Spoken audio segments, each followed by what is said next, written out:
Blé. Aliment de base par excellence dans de nombreux pays du monde, le blé est également une médication naturelle fréquemment utilisée en phytothérapie. Cette plante est recommandée pour améliorer le transit intestinal, traiter la gastro-entérite, le rhume et la toux ainsi que les problèmes de santé liés à la déminéralisation. Forme et préparation, poudre, cataplasme, décoction. Propriétés médicinales du blé. Utilisation interne. Riche en fibres, le blé contribue dans l'amélioration du transit intestinal. La présence de phytostérol dans sa composition rend cette plante utile contre le cholestérol. C'est aussi un puissant antioxydant naturel, indiqué pour lutter contre le vieillissement et les effets néfastes des radicaux libres.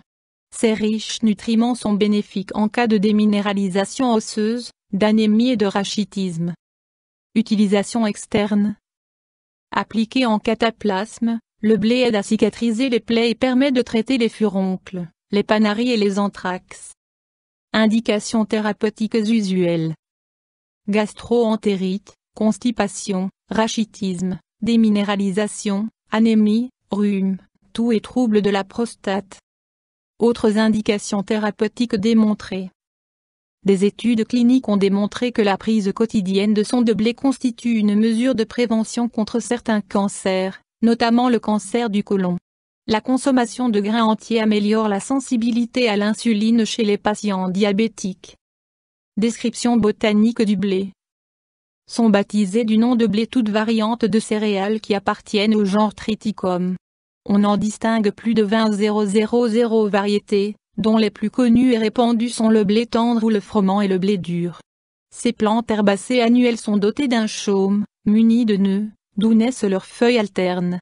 À l'extrémité de cette tige cylindrique se trouvent leurs petites fleurs, groupées en épis. Composition du blé. Partie utilisée. L'embryon ou le germe de blé est la partie essentielle de la plante, renfermant tous ses principes actifs. Principes actifs. Le germe contient des vitamines, des minéraux et des oligo-éléments, des acides aminés et des acides gras.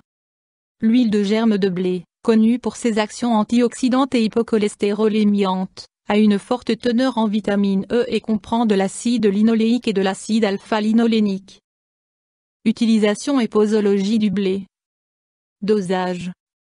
Il est conseillé de laver et de placer une poignée de blé germé dans un récipient rempli d'eau tiède, puis de la laisser macérer durant 24 heures. Prendre de 1 à 3 cuillerées à café de ces graines germées tous les matins, pendant 15 à 20 jours. Comme cette médication ne peut pas être conservée plus de 2 jours, il faut penser à renouveler la préparation. Précaution d'emploi du blé. Bien que le blé soit inoffensif pour l'organisme, il est recommandé de ne pas dépasser la posologie indiquée, notamment pour les cures de longue durée. Contre-indication.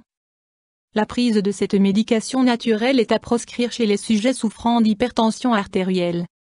Effet indésirable. Pas d'effet indésirable connu. Interaction avec des plantes médicinales ou des compléments. Le blé peut être associé à l'avoine et à l'orge pour traiter la gastro-entérite. Interaction avec des médicaments. Pas d'interaction connue. YouTube Dr Alabé.